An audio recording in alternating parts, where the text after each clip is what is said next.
Welcome to Coffee and Conversations for Men, a podcast where two men, Jay Guy, Brian Jones, sit down to share their stories of struggles, successes, and everything in between as they navigate the ups and downs of life. Each episode will dive into topics men are curious about as it relates to their fitness, nutrition, relationships, mental health, and lifelong learning. If you're looking for real talk, honest discussions, and practical advice, you're in the right place. So grab your coffee, sit back, and join us for some candid conversations that will inspire, motivate, and remind you that you are not alone on this journey. So let's get started. When most guys hear the word addiction, they think of drugs or alcohol.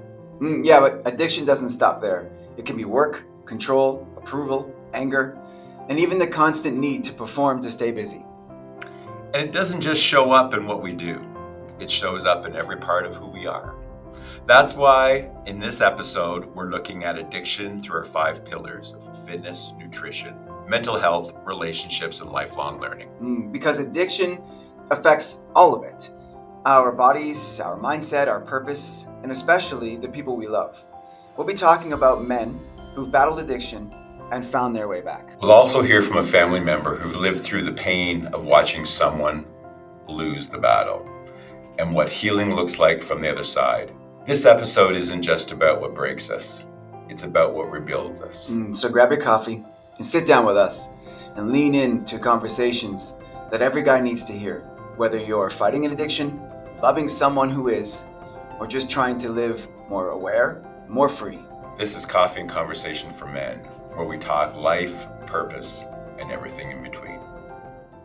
All right, Jay, what's in your cup today? Today I have a coffee called Pleasure Cruise. It's by Silver Scooter Coffee Company it's locally in Durham here. Okay. It's so good. I love this. Pleasure Cruise, I've had a couple there was Pole Position, Pleasure Cruise. There was a couple that I had, and I really like Pleasure Cruise. It's really good.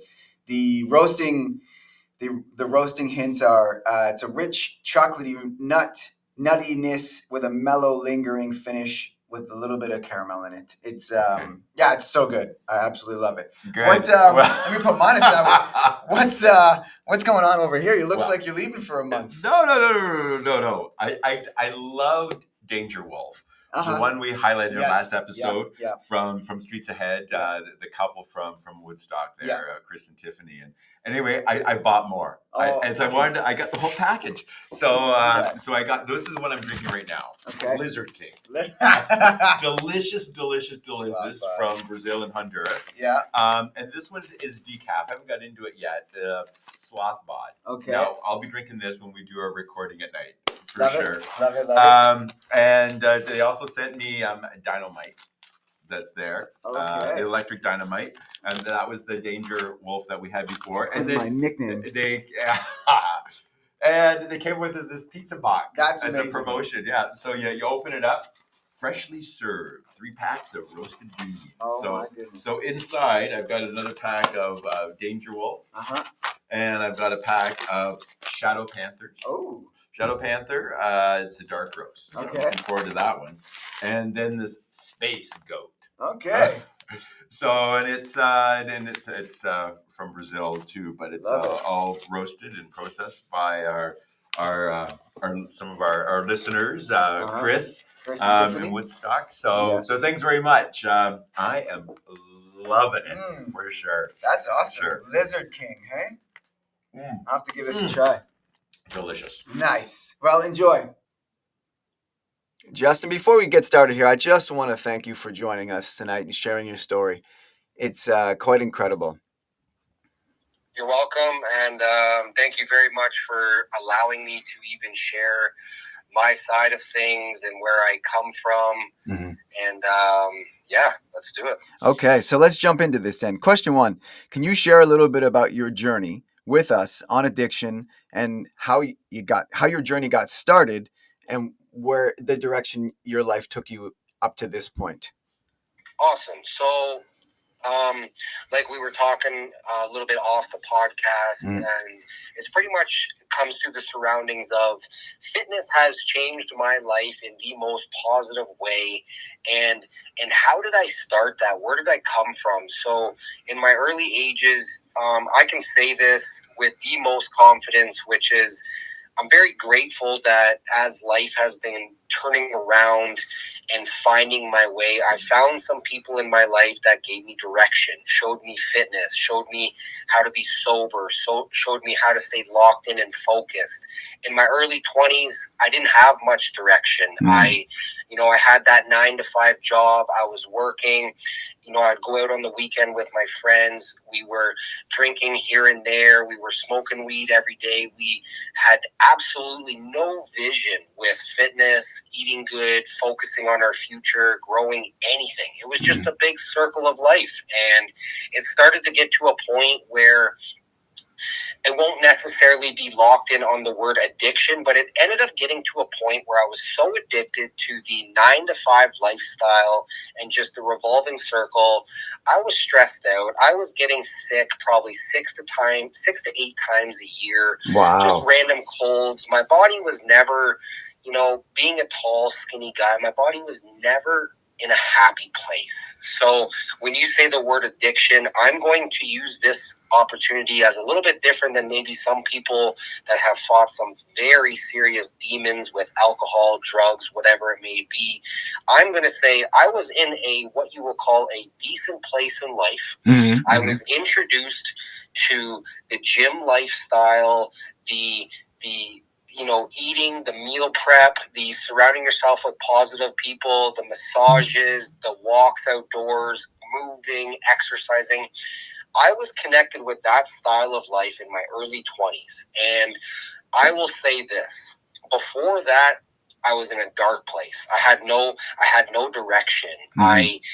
There was times dealing with deaths in the family. I never knew how to venture out of that pain. I never knew how to do anything. I was using weed. I was drinking with the buddies on the weekends. So I'm going to say, when you ask that question, I'm going to say the gym is what pulled me away from addictions that were brewing on the back end. If it wasn't for my love and passion for the gym, every single weekend we would always continue to go back out to the bar, to the clubs, and just sitting around and getting stoned and all of this stuff. So I want to say, like I said, most people, I guarantee, will have very genuine stories for you. Mine was finding myself through not being addicted to certain things and having all of these people around me doing drugs and alcohol very, very close to me.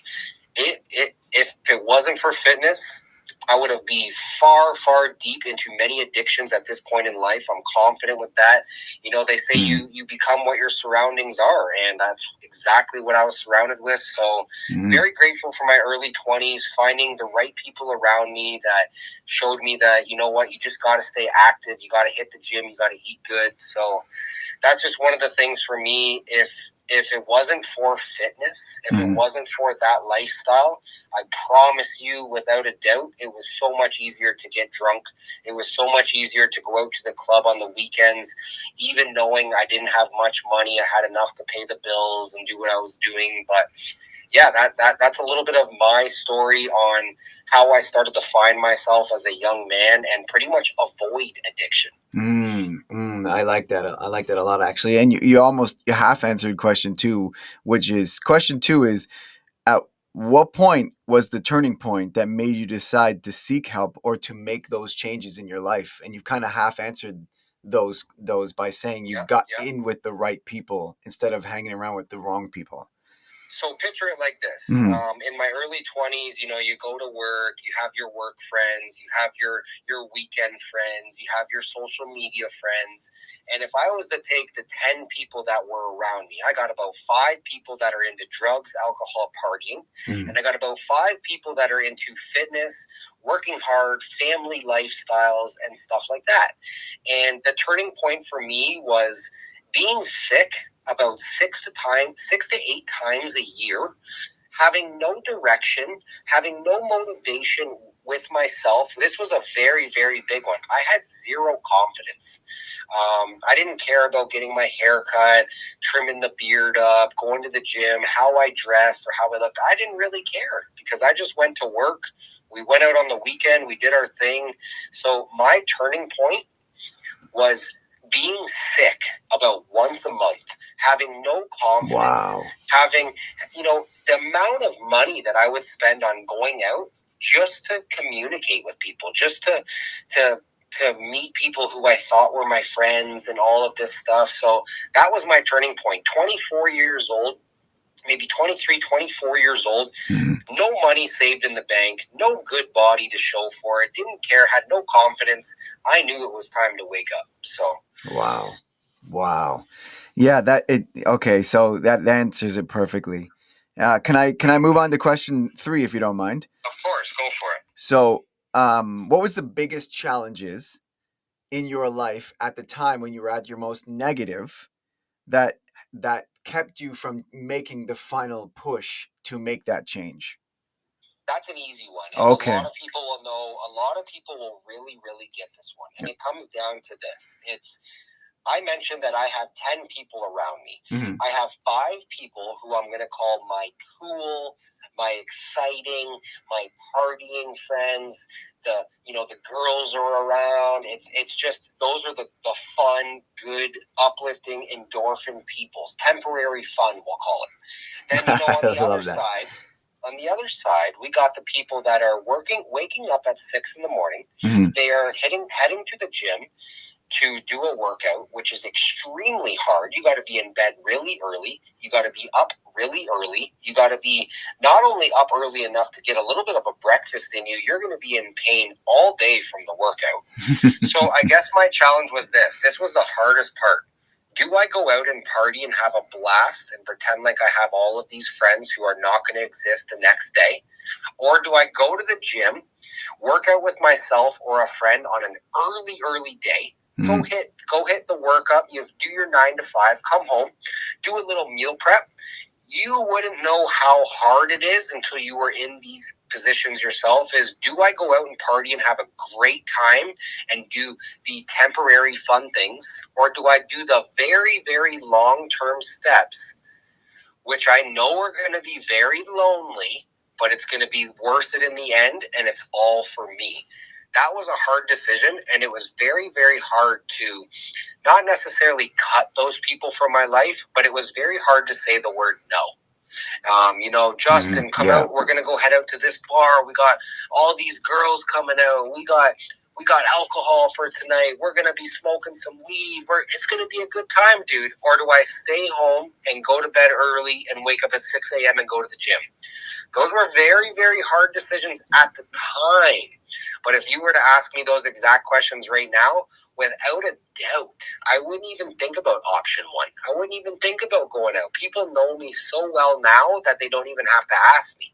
Wow. So I guess the turning point was peer pressure. And you asked me what my biggest challenges were. Those were my biggest challenges. Do I continue to feed into the lifestyle that I don't enjoy? Or do I say no? I'd be lonely at home doing, it was temporarily loneliness because I didn't know what I was doing at the time. I was trying to find myself. But when you really love yourself and you find that those passions in life, you actually enjoy spending time with yourself. I just had to find those places in life. That's all. Great answer, Justin. Great answer. Okay, Justin, this is the final question, the closing question. What advice or encouragement would you have for someone who's currently battling their addiction and or, like you say, no direction or something similar to your story? What advice would you give someone to help them on their journey?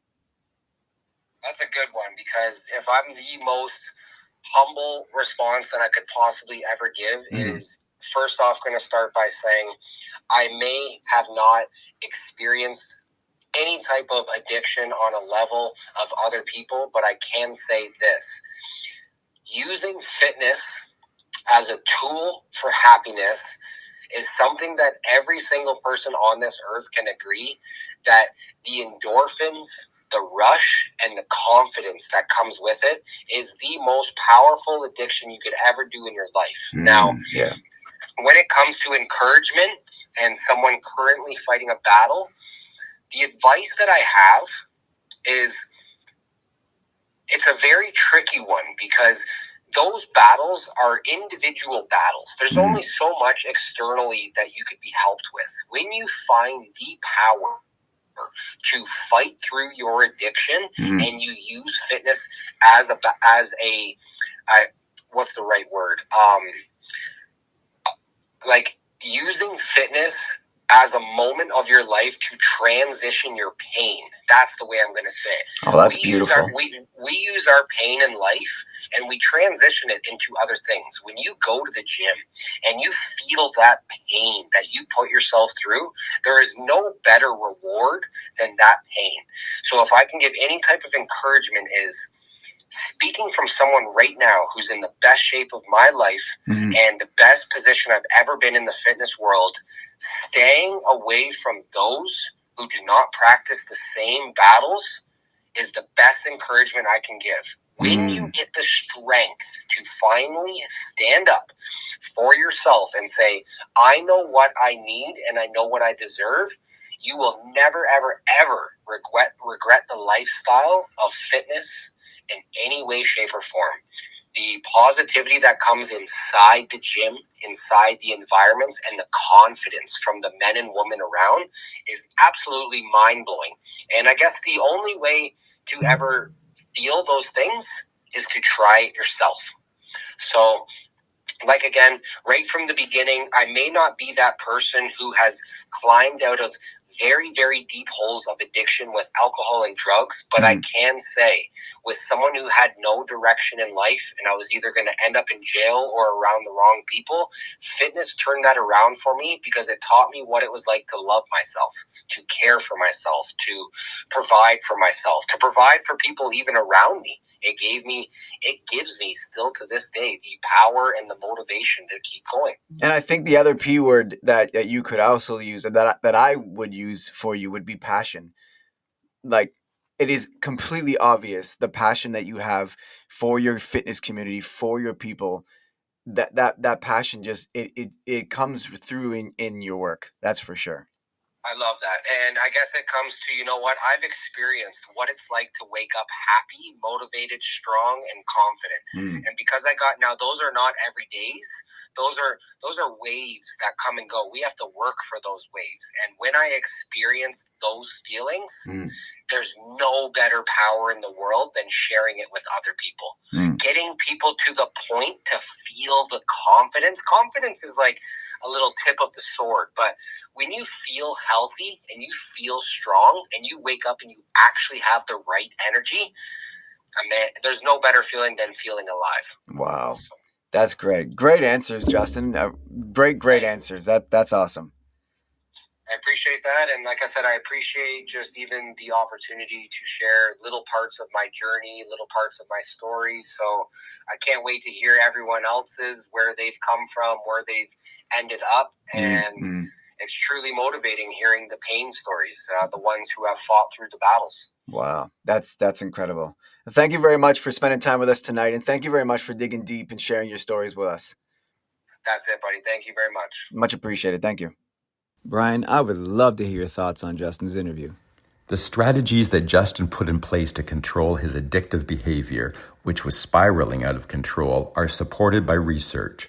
Drawing on Russell Brand's work in his 12-step program outlined in Recovery, Freedom from Our Addictions, Justin committed himself to physical fitness to support his recovery and build mental resilience. He's breaking old patterns by developing new knowledge and cultivating healthier habits over time. Justin also focused on building meaningful connections. He recognized that he has some influential friends, some positive and some negative, and understood that addiction thrives in isolation. He realizes that we become the company we keep, for better or worse. Justin could either party hardy all night or go to bed early and wake up refreshed and go to the gym. He made his choice. And today he is one of the most successful entrepreneurs in the area. Now this leads into our next interview with Ben. From Ben, we learn that recovering addicts need to educate themselves about treatment and the realities of relapse. Thankfully, Ben understands that recovery is not linear. Relapses happen and treatment options vary. Ben, we're delighted you volunteered to help us out today in hearing your story. So take us back to your journey with addiction, what it was, how it started, and how it affected your life. So my addiction was cocaine, a major cocaine addiction. It started after a even worse rugby injury. My left leg from the knee down was destroyed from a hit. Both bones exploded. My ankle detached, ligaments were ripped, and I was rushed for emergency surgery from the field in Brampton. Because it was rush hour, I was on the field pinned by my team for 45 minutes before an ambulance even showed up. After spending 3 days in a hospital bed after surgery, not being able to go to the bathroom, not being able to sleep properly, just feeling terrible and just loaded on painkillers. I finally got to go home. I was bandaged up and I couldn't bring my foot below my chest. So for the next 8 months, my leg had not started healing and I was confined to a chair and I literally could not function or move from that chair. Wow. What a devastating injury. Wow. So you're on painkillers. How old were you, first of all? I was 26 when this began. Okay. And they prescribed me morphine. I went through all those very quickly because I was taking 9 of them a day just to sit in a chair. I was always against pills. I had hated it because, I've had friends that have died. I've had friends that succumbed to addiction. But because of the pain I was in, I started reaching for the cabinet of my old stuff. So after I was finished my morphine, I went to the Percocets I had. After I finished my Percocets, I went to the oxycodone that I had. I think after that, I found another batch of oxycodones from like a wisdom tooth surgery. Then I went back and got more morphine. I was taking all these just so I could even sleep. I had to lay on the floor with my feet up on a couch at night. I would only sleep about 4 hours at a time. I couldn't sleep in my bed because of if I laid flat, my leg felt like it was going to explode, or if I turned the wrong way or rolled in my sleep, I risked literally re-damaging my leg. Wow. And it was just overall a terrible time. And even when I was, actually, I forgot to mention this, while I was in surgery, about 4 weeks in, I was already due for another hand surgery. Oh, wow. From a previous rugby injury. So I got a phone call while I was in my chair. Hey, do you want to get your hand fixed? So sure, why not? So I went in and there I was after that surgery, sitting with my boot on and my hand completely splinted up on more painkillers that doctor gave me. Wow. So this is expensive. Majorly. So I was doing really well at that age for my age. I had just got back from Alberta from working the oil rigs. I had just gotten a new job at the steel plant. I hadn't even started yet before this happened. I had my own apartment. I had $50,000 in the bank. Everything was going my way. Okay. Yeah. So what was the turning point that made you decide to seek help and make a change? So because of the depression I slipped into after all this happened, I think cocaine became a crutch for happiness. And we know, just from associates or even being involved, it's expensive. So I took that $50,000, brought it to zero, and then I took it another $50,000 the other way. Oh, wow. Wow. Oh, wow. So $100,000 shift in life and mentality. Oh, wow. Wow. Ben, what were some of the biggest challenges in your recovery and how did you overcome them? I'd say the number one thing was the shame of the financial pit I had dug myself into. I was in total denial about what I'd become. I had lost friends that I thought just weren't good enough friends, but obviously it was my actions and how I was behaving that truly pushes the people you love away from you. Yeah. Now, having said that, there were some that stick around, and that is how you understand who your real friends are, because When you push people away that aren't your true friends, they'll go. Where your true friends will recognize that and try and stick around you and find out what's going on. I was on the end of a 5-day bender. I hadn't gone to sleep and I was just partying. I was in my apartment and I looked myself in the mirror and I didn't recognize the person looking back at me. I looked like a strung out kid that I grew up looking at saying I would never be that. And I literally thought I was going to die in those moments. So I swallowed my shame and I went to my parents' house and I told them what was going on. Wow. And what was that reaction? Were they completely surprised? Yes, because no one would ever think that me as a person would ever go that route. I was extremely extrovert, fitness orientated, like working out in health and fitness was my life. That's what kept me rolling. But the look on my mom's face made me feel worse than anything I'd done to myself. Wow. She blamed herself right off the hop. She looked at me like I was already dead. And I could never, one big thing is I could never do that to my mom again. Yeah. I could never make her feel like that again. So that was the start of it all. And it's been a bumpy road. Like there has been relapse after relapse. They start to space themselves out more and more. I met a amazing girl. It's how actually I came into contact with Jay. And you know, before her, I didn't know what was going on in my life. I didn't realize how low I was. My last relapse was March. And before that, it had been years and years and years. Sorry, months and months and months. Now, I took more steps since then. I've gotten completely sober. I noticed that every time there was an issue, even though I was happy, alcohol had become a catalyst. Right. So alcohol would lower that inhibition. And that relapse is just that moment in your thought processing where you forget what you're doing. You remember something good from what you did. You act on that excitement. And then as soon as you act on it, all you feel is shame and hate towards yourself. Yeah. Yeah. Were you in programs? Were you was there any extra help, like professional help for you? So, when it first started happening, when I first went to my parents, I sought counseling. And I'd say that was been the biggest building block to keep acting on. But one thing was I didn't stay consistent. Gotcha. So while I was consistent, there was no problems.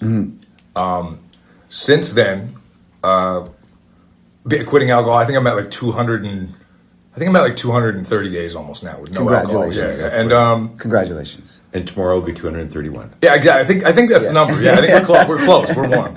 But I started seeing an addiction counselor, not just a regular counselor. Yeah. And through a mutual friend of ours, I found a men's help group. That's great. Since I found that men's help group, Yeah. I have not had to call my addiction counselor. I have not seen that addiction counselor Yeah. since finding my men's group. Yeah. That has been the place where you can air it all out, eh? you find full safety. Yeah. You can see and hear that you're not alone, man. Yeah. Like people have, and you're hanging with the boys. Yeah. And, you know, the boys understand like the girls hanging out with the girls. But like that has been the best thing I've ever found for airing out my problems and being supported by your peers. I love my men's group. Yeah. Yeah. I can't push it enough. Yeah, and it was ironically, he's a big brother to me, and he just kind of dropped your name. I'm like, no way. And he said, you helped him with it. And then he explained to me how much you help him after the fact. Right. And I was like, I have to try this. Like, I'm kind of on the up now. Yeah. Why stop? Let's keep pushing the mental health. Yeah, right? Yeah. It's a big thing. Now, can you sense yourself when you're spiraling? Can you, like, is there a red flag other than the alcohol? They saying, okay, I need to call somebody. I need to go to the men's. I need to. Being overwhelmed. I think that's my number one thing. Okay. I'm always on the go, and I stretch myself. And when I stretch myself to a point where I want to do this, I want to do that, I want to do this, that's when I'll start to be like, oh man, I need something to center me, something to calm me down, something to bring me back. But I've gotten to the point now where I've been clear-minded, where I can bring it back, right away. Where I'll hit the gym, I'll do some sit-ups, I'll do some stretching. Like, I'll call my girlfriend, I'll talk to her, I'll talk to a friend. Like it's just, it's not even that I'm talking to them about the problem. It's just you detach from what's driving you nuts in that moment. Yeah, I completely understand. Ben, just one last question here. What advice or encouragement would you give to someone who's currently battling addiction? If you're battling addiction, the number one thing is you gotta want to stop at that point in time. I found that like you have to really look yourself in the mirror and say that this is not who I am. Then you got to take some big time accountability with yourself. Like, this is my fault. You know, things may have happened that had led me towards it, but my actions are what's placed me in this position I'm in now. My biggest tool that I used to do when I was younger that brought me to that thriving point is self-praise. Like what I told you guys, I looked myself in the mirror and thought I was going to die. Even though it was a turning point, I was still looking at myself negatively. Right. So now if I look myself in the mirror, I give myself a compliment. Or if I'm beating myself up about something, I'll try and find something good that I do in it. And that helps a lot. The self-praise is huge because when you get older, you know, your friends matter, but you're with yourself more. Yeah. Like you know what I mean? So and then the professional help, the men's group, the counselors, the unbiased, neutral advice you can get from someone. Like everyone thinks that counseling is just someone trying to tell you how to handle your problems, and it's just someone who's helping you process your problems. Like they're not telling you how to handle it. They're just telling you like this could be a contributing factor, or maybe look into this to try and help yourself heal a little bit more. Yeah, that's what I found. And then growth mindset. Like look to move forward, because when you stay stagnant is when you stay in your head, and it's real easy for negativity to creep in when you are stagnant. Absolutely.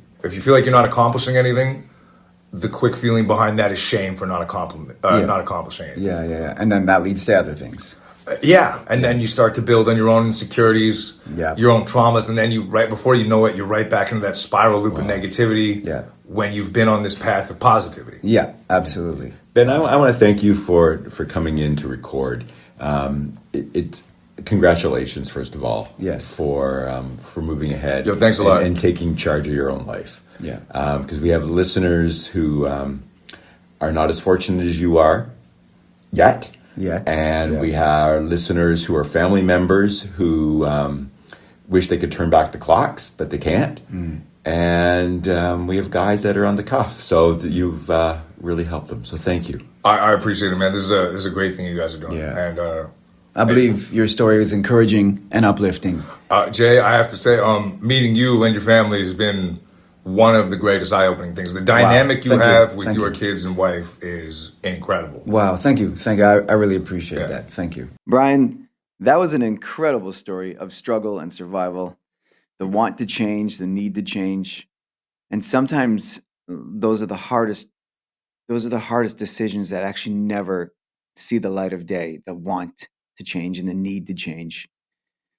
Unfortunately, those things they don't actually get done sometimes.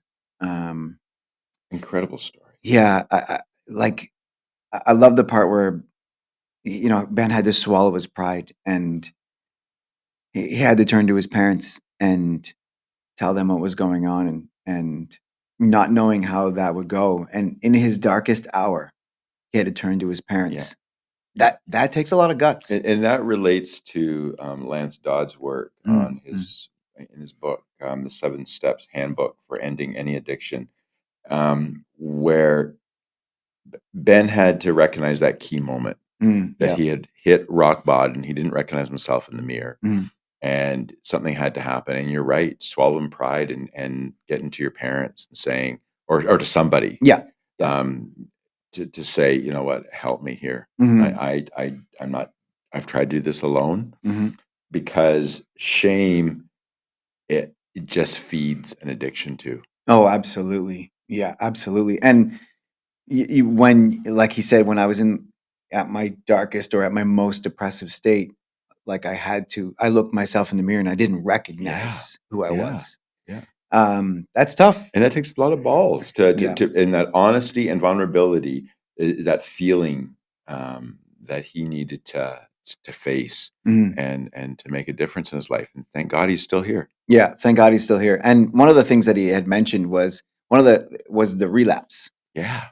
one of the that he talked openly about the relapse, and he talked about in his recovery, it would happen, time and time again. It did, yeah. And he didn't know why. And the Right. catalyst he mentioned was alcohol. Right. And But he wasn't addicted to alcohol. He was a no, social it was drinker. a cocaine problem. But it was a trigger for Yeah. him. Yeah. So it's like I don't have a problem with alcohol. Yeah. Cocaine's the problem. Yeah.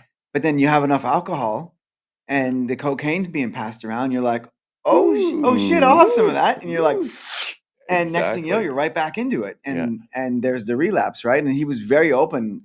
He was very open when he said, Yeah. that was the catalyst of the whole thing. Right. Was letting your guard down enough Yeah.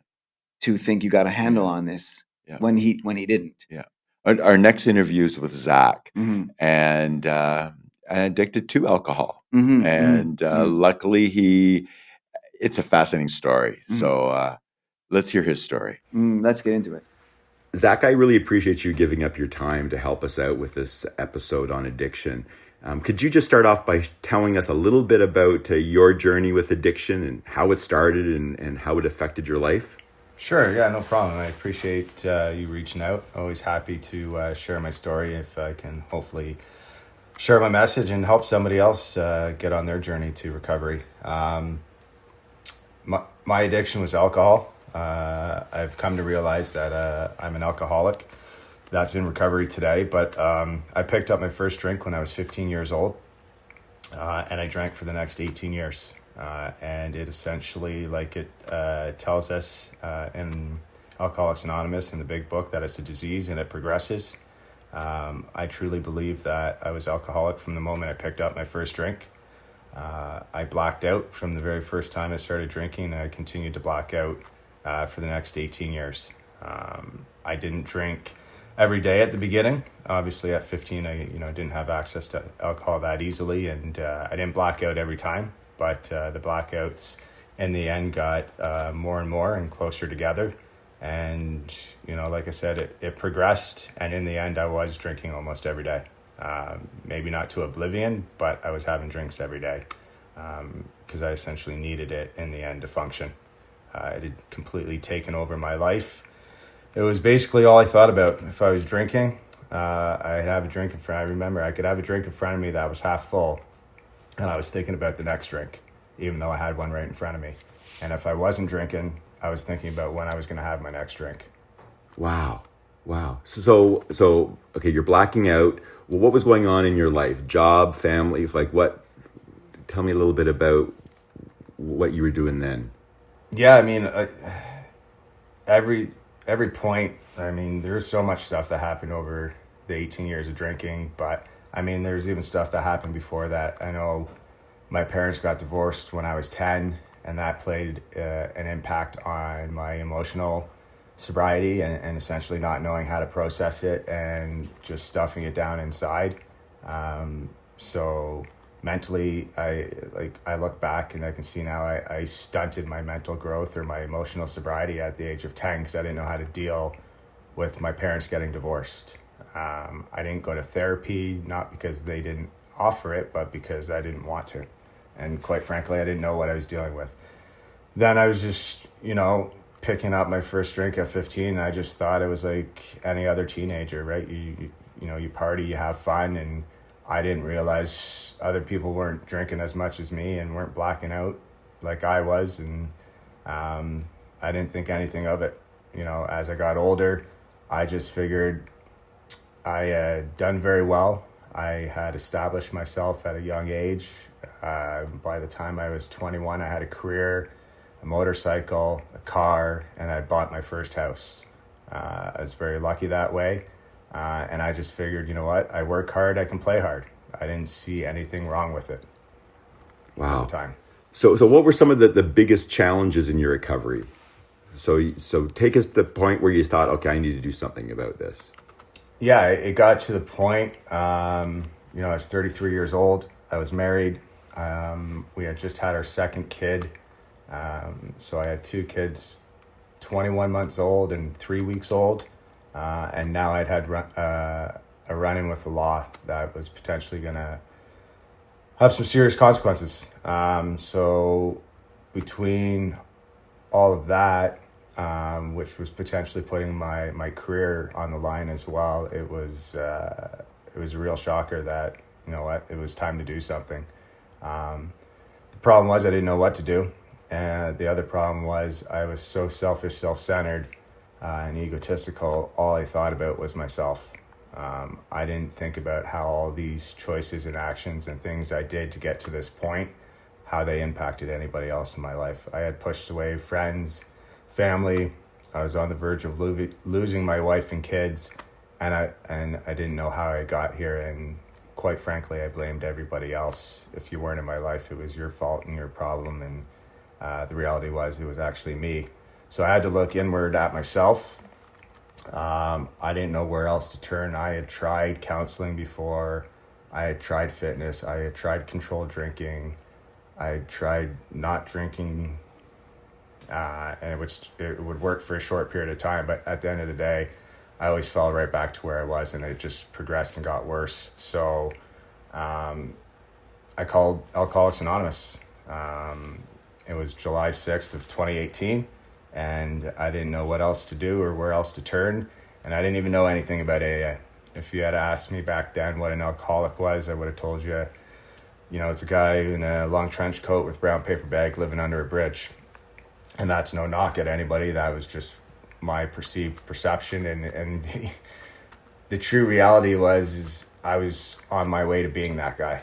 I was on the verge of losing everything and potentially living under a bridge, and I didn't even know it until now. I can look back at that. But I reached out to Alcoholics Anonymous.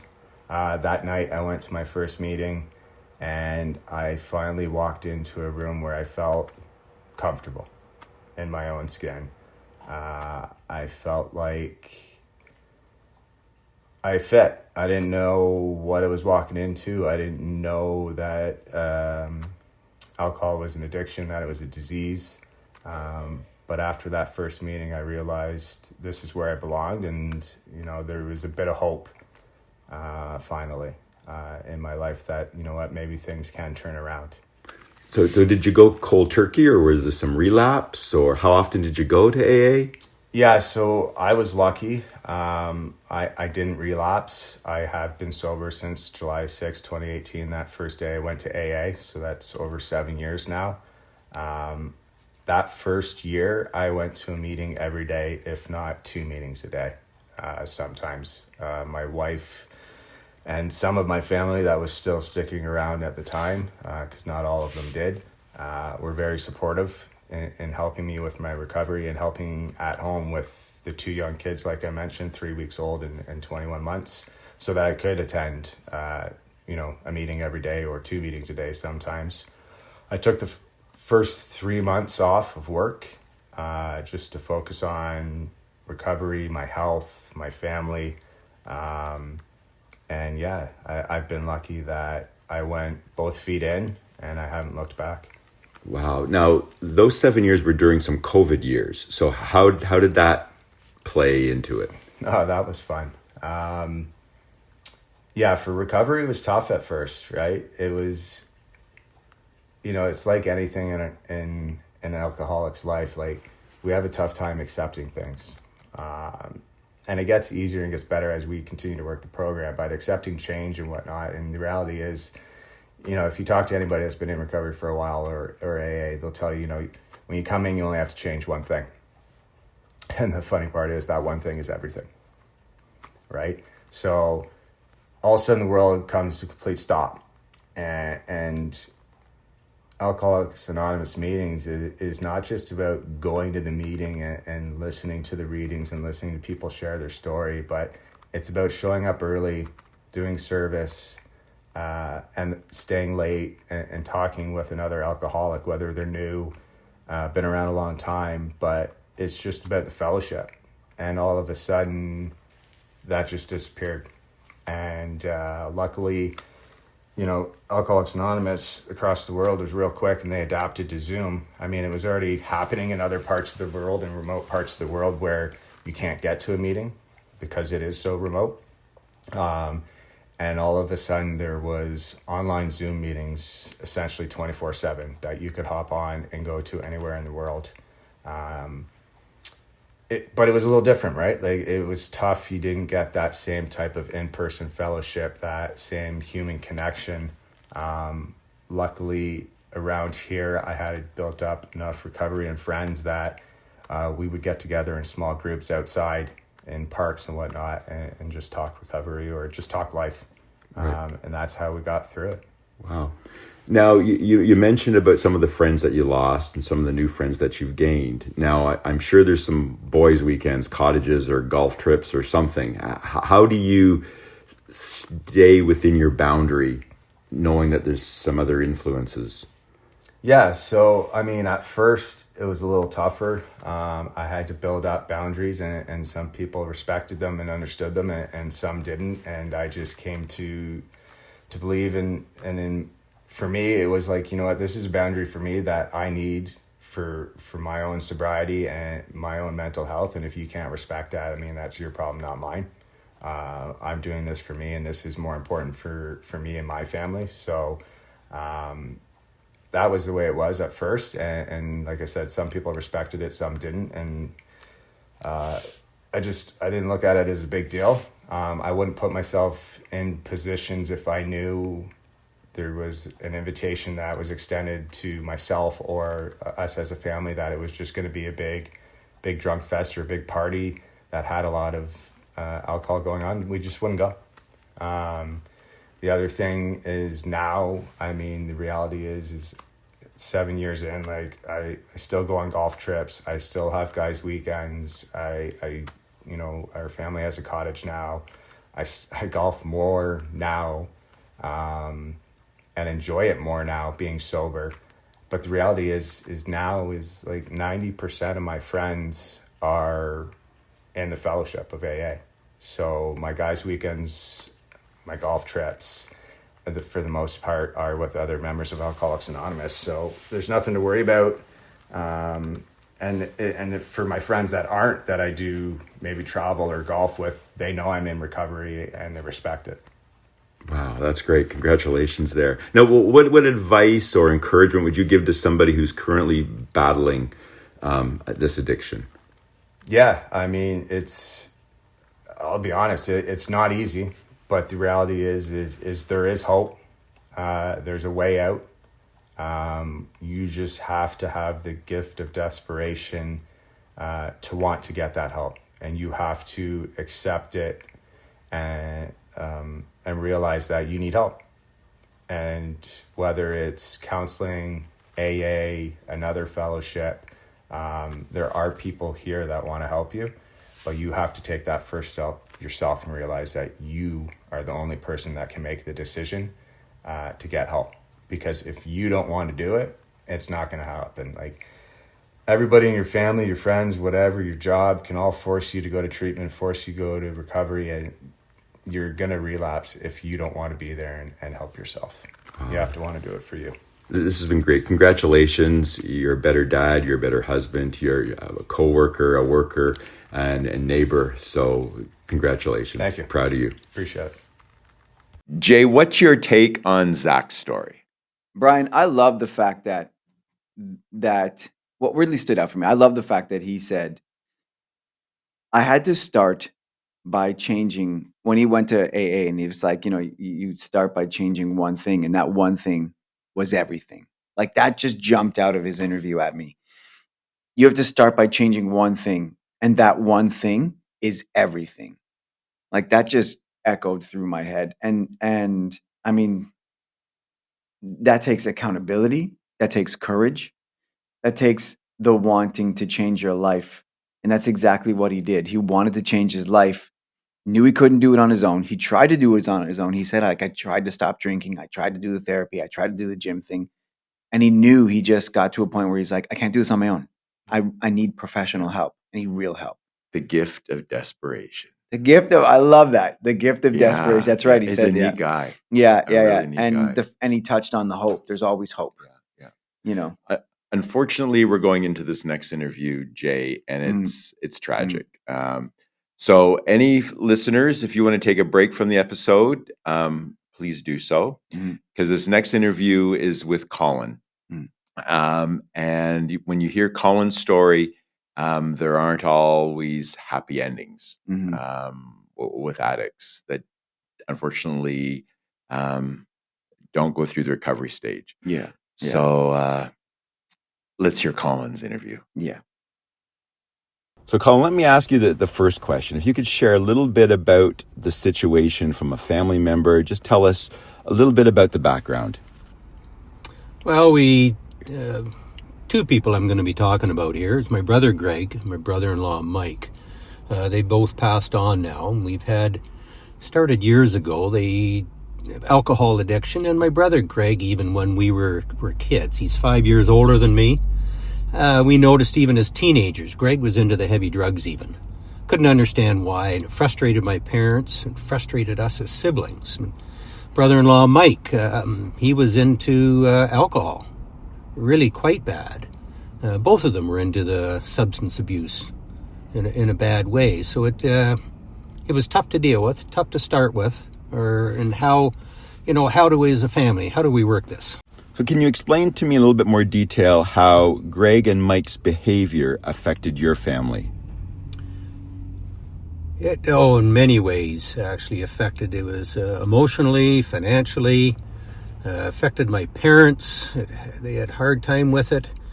But, when you're dealing with this, as people who don't have an addiction problem, we don't understand it. So there's a lot of frustration, a lot of worry, a lot of fear that what might happen to them, trying to deal with all this. But it affected us as a family in a way. It brought us closer together because we all trying to work and trying to figure out a method of how we could help.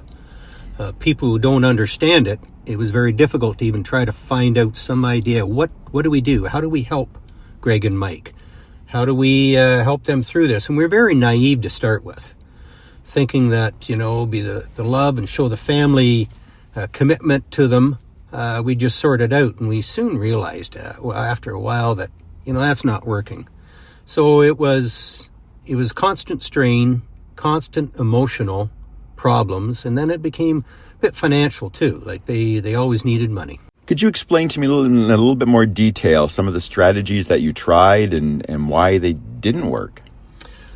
Well, as alluded before, we, as a family, we were naive just to thinking, okay, we'll just tell them, you got to stop. You can't do this anymore and it'll just happen. Well, it got to the point where I think it almost sounded like nagging. We were frustrated. They were just playing the game. So, we started shifting, thinking, okay, we've got to be there for them and work with them, and they'd still stop. We would just help them through it, and we would, in a sense, guiding them on how they would overcome this addiction. After a while, it became us that had to start to realize that it isn't us. It was always about us and how we're going to do it. We had to start realizing that until they realized that they had a problem, it wasn't going to be fixed. We could do all we wanted. We could help them all we wanted. But if they didn't realize they had a problem, it wasn't going to solve. So I'll give an example. My brother-in-law, he went into what is a month-long course where you're into a place where they're helping you through. You're drying down, in a sense. You're not taking alcohol anymore. You don't have the substances there, and you go for a month. And you come out. And we're all excited. The first time Mike went into this, we're excited. Okay, finally he's getting some professional help. He'll sort this all out. What did he do when he got out? He got and bought a box of beer and drank a box of beer. And his thought was, okay, I've proved to everybody I can go a month without drinking, so I'm fine. So we had to start realizing that there's a different way we've got to deal with this. Showing support, but just trying to keep in front of them in any way we could that you've got a problem. How can we help? Okay, we know that Greg and Mike have lost their lives due to their addiction. Is there anything you as a family wish now you could have done differently? Very much so. We, as I alluded to, we were very naive in how we would deal with that. I think as a family, and even myself personally, I certainly would have got professional help, not for myself emotionally, but as much in how can we help them? What do we do? Like the thought of telling them you got to stop drinking doesn't work. Keeping in front of them, okay, you've got to stop drinking, doesn't work. They have to realize it themselves. So I think what I would have done is got some professional advice. How can I help them? How can I work with them to help them get off? And then the professional advice would have helped me and help our family emotionally too, because there were some times it was very, very tough to watch a brother and a brother-in-law drink themselves to death, literally. Colin, I know this is really difficult, and I know our listeners are really benefiting from this interview. I'm wondering if you could just take us through the last few days of Greg and Mike, what happened. If you feel comfortable, we can edit this out. It's entirely up to you. But I know there's some curious minds out there. Well, I think what I'll do, I can do this. What I'll do is maybe go through the last, not just a few days, even towards the end, last few years. Let's start with Greg. Greg ended up, when he was in his late 50s, he pulled some stunts and it was fraud. He needed money. He got caught. He ended up going to Collins Bay Penitentiary in Kingston. But in there, he finally got the psychiatric help he needed. True, deep psychiatric help. And it started to make him realize who he was, what he was going through, and why he was going through it. And when he finally got out and he was on parole, he started then going to CAMH in Toronto. And what they did is they discovered in his childhood an event that happened that he'd suppressed and he was trying to deal with all his life, and he dealt through heavy drugs and alcohol. So I realized that something was working when I visited him. He lived in Peterborough at the time, and we went and sat in Tim Hortons and had a coffee. And for the first time ever, Greg just talked. There was no Mr. Big. There was no, he had to make himself sound better than what he was, because his confidence problem was his whole life. He always felt inferior. He didn't have any of that. He just talked is all he did. And he talked about the psychiatric treatment, and he talked about everything that happened. Unfortunately, he never stayed totally off the booze, though. He'd be off and on a bit. You could tell when we'd call him. As family members, right away the way you're talking. But what happened with Greg is he got up the one morning. He was going to the gym. It was 4:35 in the morning. He'd get up early, stood up, and his heart just gave out. He fell back in bed. And what it was a heart attack. But the bigger thing is he treated his body so poorly his whole life, his body just gave out. Now, with my brother-in-law, Mike, after he divorced my sister, they separated, divorced, he did still spiraling downhill. He never hit rock bottom to come back up. He never accepted that he had a problem. So he ended up literally drinking himself to death. He was found in his apartment in his bed, and he'd been passed away a few days before that. Wow. It was tough. It was tough as a family, even though they were separated and divorced at the time. There's still a person you knew the whole life. He started dating my sister when I was probably 8 or 9 years old. Like, he was just always there. So it was tough to see that happen. It was tough to see what happened with Greg too. So both, unfortunately, Greg and Mike have passed away. Both alcoholics, and have both passed away. What?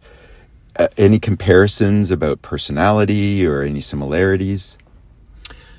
Yeah, very, very much so. Thank you for the question on that one. I noticed even very young, I noticed the similarities in the two of them. Both of them were fairly smart. It's not as if they had, they just couldn't think things out or didn't have the intelligence. They did. You could see that with them. But what they lacked, and what they both had similarities, is confidence. Neither of them had any confidence in themselves. They're always questioning themselves. They're always worried. They had problems in even their perception that they weren't being good enough. There was never a time, or I shouldn't say never, very rarely any times, there'd be criticism happening, even before they really became into the heavy drinkers.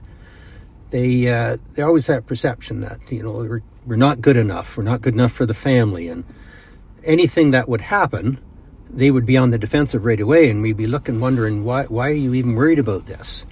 But knowing now, if I knew then what I know now, you'd realize that they had some internal issues, as they say, demons in the closet they were dealing with that the rest of us didn't understand.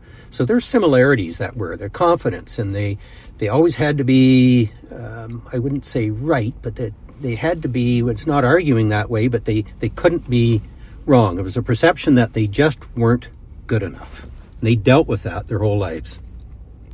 Colin, let's wrap up with family members who are listening, or friends who are listening, who have loved ones that are really struggling with addiction. What would you say to those family members? There's two things you've got to look at. We've gone through how we try to help, and you're always trying to help a family member that's going through this addiction, of whatever the addiction is. It could be drugs, alcohol, it could be so many different addictions you deal with.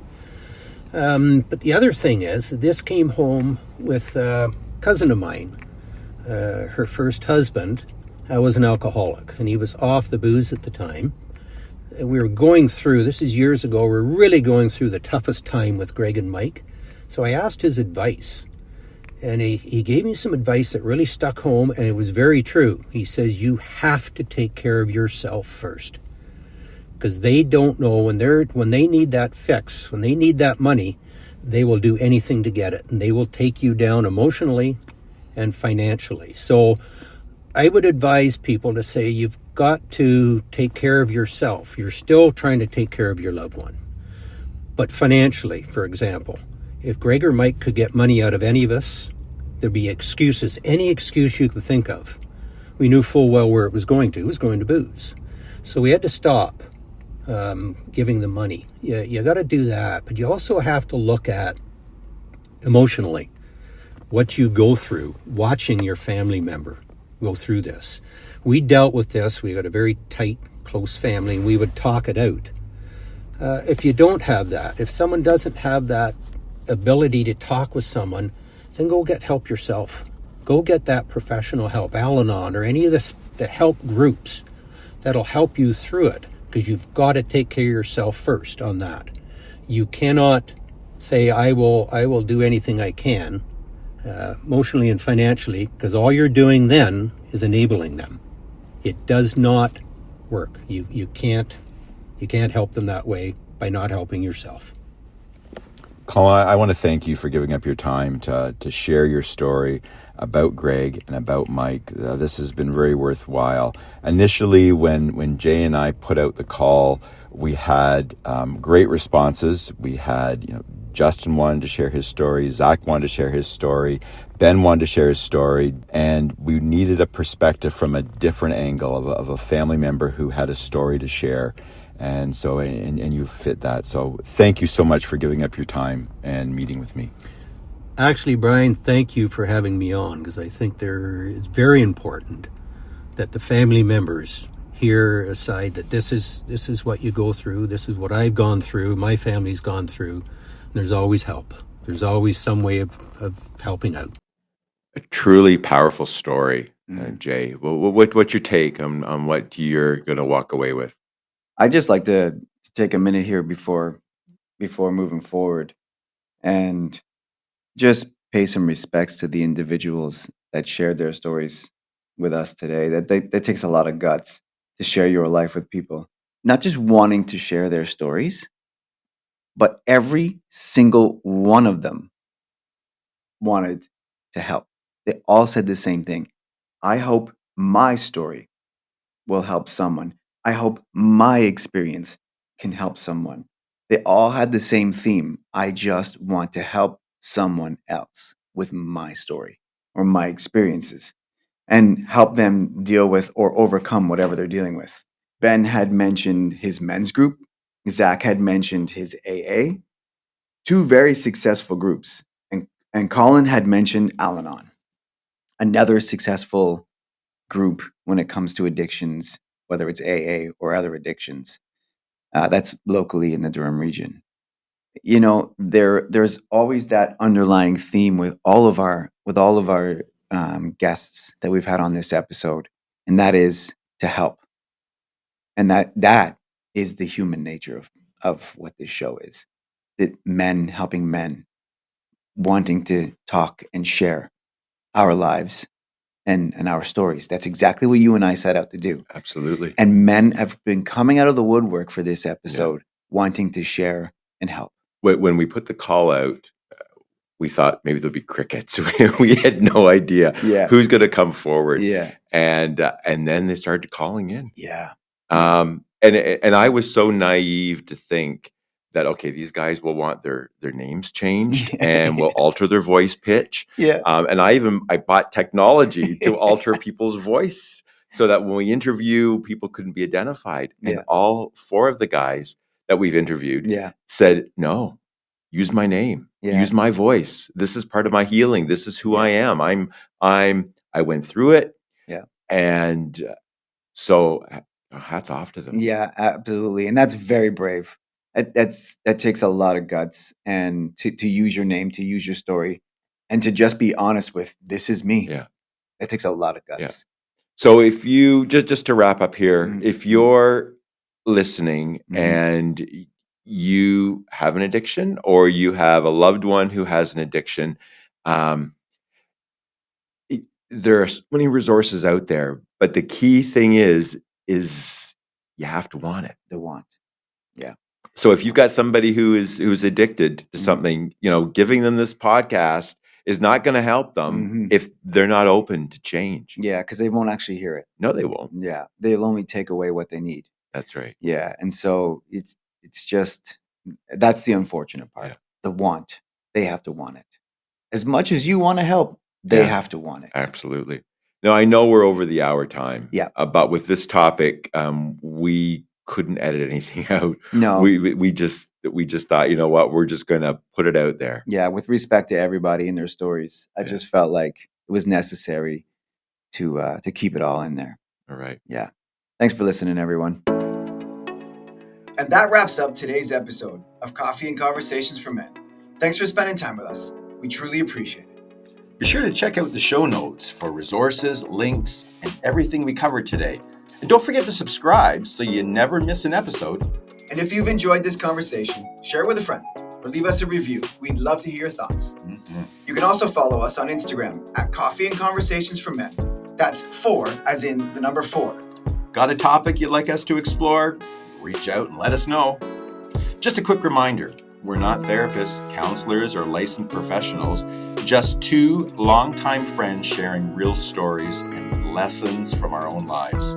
So if you're facing challenges with your health, mental well-being, or relationships, we encourage you to seek guidance from qualified professionals.